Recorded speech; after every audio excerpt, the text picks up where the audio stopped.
Salut à toi supporter stéphanois, bienvenue sur Carton Rouge TV, très heureux de te retrouver pour une nouvelle vidéo. On va faire l'avant-match, l'avant Montpellier-Saint-Etienne, ça y est c'est le retour du championnat, enfin 12e journée du championnat de France. J'enregistre cet avant-match avec un peu de retard, mais oui avec un peu de retard, mais j'étais au congrès des maires. Le retour ça a été une vraie galère pour rentrer, il y avait de la neige, c'était le chaos en Ile-de-France, bref. Compliqué de rentrer, donc compliqué d'enregistrer cet avant-match dans les délais habituels, mais je le fais quand même, ça y est, le match aura lieu ce samedi, les amis, et au Congrès des maires, j'ai vu plein de supporters des Verts, bah ouais, il y a plein de supporters stéphanois qui sont également maires de leur commune, je fais un petit clin d'œil à Michel par exemple, à Olivier aussi, que vous connaissez Olivier, que vous voyez sur la chaîne, et puis à Jérôme aussi, que j'ai rencontré, ce fut un réel plaisir, donc il y a plein de maires qui sont supporters des Verts, et c'est aussi la spécificité des supporters des Verts, c'est qu'ils sont un petit peu partout en France, même dans le monde, et c'est vrai également pour les maires de France, donc c'est extrêmement sympathique. Et du coup, je peux enfin enregistrer cet avant-match, les amis. C'est pas un match comme les autres. Ah non, ce Saint-Etienne-Montpellier à Geoffroy Guichard. C'est pas un match comme les autres, c'est un match à 6 points parce que vous le savez, Montpellier est dernier du championnat, l'AS Saint-Etienne n'est pas avant-dernier, mais l'AS Saint-Etienne est 16e, donc c'est un match de mal classé. C'est un match extraordinairement important pour la suite du championnat. Il faut pas se raconter l'histoire, quand on joue à la maison et qu'on reçoit le dernier et qu'on est en mauvaise posture, il faut gagner, c'est clair et net. Nous devons absolument gagner ce match à la maison pour pouvoir sortir de cette zone de relégation ou de barragiste en l'état actuel des choses. Et on va jouer une équipe de Montpellier, je vais peut-être commencer par ça, qui aura quasiment tout son effectif. Savanier est de retour, notamment Savanier c'est un joueur que j'aime bien, même si depuis le début du championnat, les matchs que j'ai vus de Montpellier, je ne l'ai pas trouvé transcendant, ou en tout cas moins bon que ce que j'avais l'habitude de voir chez lui. On va retrouver des anciens Stéphanois, on les connaît bien, Wabi Kazri, Arnaud Nordin. Je pense que les deux seront titulaires et Falaï Sako également. Et puis bien sûr Jean-Louis Gasset, Ghislain Printemps qui ont entraîné l'AS Saint-Etienne, qui viennent de reprendre les rênes de l'équipe première puisque l'entraîneur précédent a été limogé d'Erzakarian. Et donc c'est Jean-Louis Gasset qui a réussi à faire gagner son équipe. Le dernier match à domicile, Montpellier s'est imposé 3-1 face à Brest. Ils ont marqué 3 buts. Ils ont gagné ce match qui leur redonne un petit peu espoir et ils vont vouloir poursuivre évidemment sur cette lancée, sachant qu'ils étaient quand même sur 4 ou 5 défaites consécutives. Donc pour Montpellier, cette victoire, elle est vraiment synonyme d'espoir. Et l'envie évidemment de poursuivre cette espèce de remontada, puisque l'objectif pour Montpellier c'est le même que nous, c'est de se maintenir en Ligue 1 tout simplement, avec un Jean-Louis Gasset qu'on connaît, qui va faire confiance aux anciens. C'est pour ça qu'Wabi Kazri à mon avis sera titulaire, il a marqué d'ailleurs lors du match face à Brest. Un Arnaud Nordin aussi qui a fait un début de championnat plutôt intéressant, donc ce sera une équipe de Montpellier qui, même si elle est dernière, sera une équipe dont il faudra se méfier. Son gros point faible quand même à Montpellier, c'est sa défense. Ils ont pris plus de buts que nous. Alors nous on a l'avant-dernière défense du championnat. On a aussi l'avant-dernière attaque, puisque la dernière attaque c'est le Havre avec 8 buts, nous on a marqué que 10 buts. Franchement on a un problème en attaque, on le sait, c'est un gros problème, on a marqué que 10 buts et Stassin n'a toujours pas trouvé le chemin défilé, on marque pas beaucoup de buts et là on va recevoir une équipe qui elle en prend beaucoup, donc j'espère qu'à domicile on va quand même trouver le chemin défilé pour pouvoir s'imposer. C'est vraiment l'enjeu clé de ce match, c'est à la fois bien sûr d'avoir cette solidité défensive qu'on semble avoir retrouvé. Et là je vais évidemment vers notre équipe, l'AS Saint-Etienne. On sent en tout cas Odo semble avoir trouvé une formule qui nous permet d'éviter d'en prendre 4 par match, parce que si Montpellier a pris 31 buts depuis le début du championnat, on n'est pas loin derrière, 25 avec du 8-0, du 4-0, du je sais pas quoi. Donc stopper l'hémorragie derrière, c'est vraiment un élément essentiel si on veut continuer, ou en tout cas si on veut essayer de remonter au classement. Et vous le savez, on a un espèce de système un peu hybride où on a Ekwa qui descend en 5e défenseur, quasiment 3e défenseur central lorsque nous n'avons pas la possession de balle, et à l'inverse il remonte un peu quand on est en phase offensive. Bon voilà, visiblement ça donne le sentiment que c'est un peu moins la panique derrière avec ce dispositif.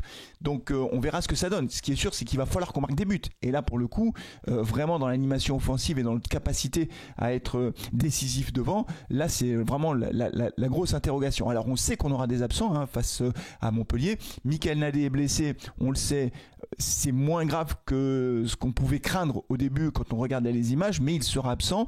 Masson aussi, alors ça on l'a appris, Masson est absent, et donc moi je vais vous donner comme d'habitude, non pas ma composition idéale, mais la composition que Odo va mettre sur la pelouse de Geoffroy Guichard. En tout cas, mon pronostic, voilà, en termes de composition. Donc Larsonneur bien sûr dans les buts. Batu Bisinca, il est rentré de sélection. D'ailleurs, tous nos internationaux sont rentrés de sélection sans trop de difficultés. Batu Bisinca a même marqué un but avec son équipe nationale, donc ça c'est plutôt pas mal. Donc on aura Batu Bisinca, on aura Abdelhamid en défense centrale, c'est sûr et certain. Nadé n'est pas là, c'est Abdelhamid qui sera défenseur central. J'en suis sûr à 200%. Si je me trompe, je ferai amende honorable dans le débrief. Ah oui, je le dirai. Mais c'est sûr, en fait, il n'y a pas de doute. Je pense qu'il laissera Petro à gauche. Et je pense qu'à droite, il mettra Denis Apia. Voilà. Donc on aura cette défense-là. Voilà, dites-moi ce que vous en pensez. D'ailleurs, est-ce que vous êtes d'accord? Est-ce que vous pensez que ce sera cette défense? Et puis, est-ce que ça vous rassure ou pas? Abdelhamid, voilà, c'est le troisième défenseur central. Bon, est-ce qu'il faut faire jouer un latéral défenseur central? Est-ce qu'il faudrait demander, par exemple, je sais pas, à Petro de jouer défenseur central et mettre Cornu, qui lui est disponible à gauche? C'est un débat qu'on peut avoir. Moi, je pense qu'il vaut mieux mettre un défenseur central. Abdelhamid, oui, je pense que c'est pas le joueur qu'il faut mettre dans le 11 de départ quand on a tous nos joueurs, mais quand on en a un blessé, oui, c'est un défenseur central. Et donc, voilà, en tout cas, je suis sûr que ce sera lui qui sera titulaire. Pour moi, ça fait aucun doute là-dessus. Ensuite, au milieu de terrain, je pense également que notre ami Odo reconduira son équipe. C'est-à-dire qu'il va laisser Ekwa, qu'il va laisser Bouchouari-Mouton. À la fin du match face à Lyon, j'en ai déjà parlé, mais il était fier de son équipe. Et on connaît Odo, quand il est content, il fait pas de changement. Voilà, donc s'il était content, je pense pas qu'il change son équipe. Voilà. Et puis alors Bouchouari, de toute façon, Bouchouari, il a été certainement le meilleur Stéphanois face à Lyon. En tout cas, c'est lui qui a vraiment côté Stéphanois rayonné. Donc je le vois pas sortir Bouchouari. Et Mouton lui aussi monte en puissance. Et les rentrées de Mouefek et d'Amougou ne plaident pas trop en leur faveur. Alors je veux pas être trop dur non plus, mais c'est vrai que on a le sentiment quand même que ces deux-là ont perdu leur place de titulaire. Il faut se souvenir qu'en début de saison, c'est eux qui étaient titulaires à chaque fois. Voilà. Et puis on aura, je pense, Boakier, David Tachvili, et puis devant je ne sais pas s'il remettra Stassin, en fait c'est un peu la question. Stassin qui lui a joué donc avec son équipe nationale Espoir, d'ailleurs je ne sais même pas s'il a joué, je ne sais pas s'il a eu du temps de jeu, mais en tout cas Stassin qui lui était titulaire à Lyon, qui enchaîne les minutes de jeu en quelque sorte, il a du temps de jeu et il n'a toujours pas marqué. Encore une fois, il a fait des passes décisives, il faut lui laisser le temps de s'adapter, mais en tout cas pour un attaquant qui est vraiment la plus grosse recrue de l'AS Saint-Etienne, c'est vrai qu'il y a peut-être commence à avoir un peu d'impatience du côté des supporters stéphanois. Après s'il marque, ce sera peut-être le déclic, donc il ne faut pas non plus être trop impatient. Pour ce match, c'est très clair, il va falloir effectivement le gagner, il va falloir être maître de la possession de balle chez nous, même si on sait que les Stéphanois ne sont pas forcément ceux qui aiment le plus posséder la balle. En tout cas, il va falloir être bon face à cette équipe de Montpellier qui, elle, recommence à peut-être regagner un petit peu confiance, et avec un Jean-Louis Gasset qu'on retrouvera à Geoffroy Guichard. Je suis curieux d'ailleurs de voir l'accueil qui sera réservé à Jean-Louis Gasset. Je pense que ce sera un bon accueil. On verra aussi l'accueil qui sera réservé aux anciens Stéphanois. Alors c'est sûr que Nordin, Sacco, Kazri, ils étaient dans l'équipe quand on est descendu, donc on peut dire qu'ils font partie de l'équipe qui nous a menés en Ligue 2.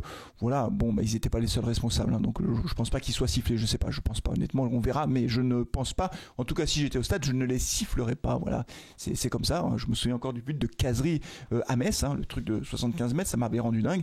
Et puis aussi un but face à Marseille qui était magnifique de Wabi Kazri. Voilà, et puis les coups francs aussi qu'il a mis. Donc non, moi je ne les sifflerais évidemment pas, parce que c'était pas eux qui étaient les responsables premiers du désastre, même s'ils ont pris leur part, comme tout le monde.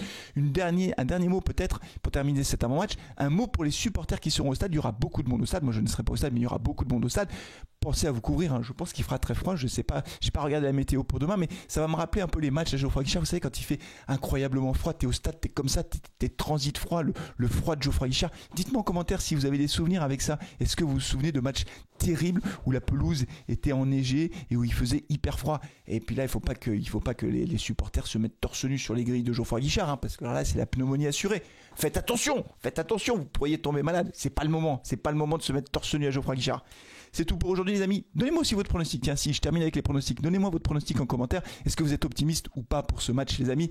C'est tout pour aujourd'hui. On se retrouve donc pour le live dès samedi. Allez les Verts, d'ici là, prenez soin de vous et de vos proches. Ciao.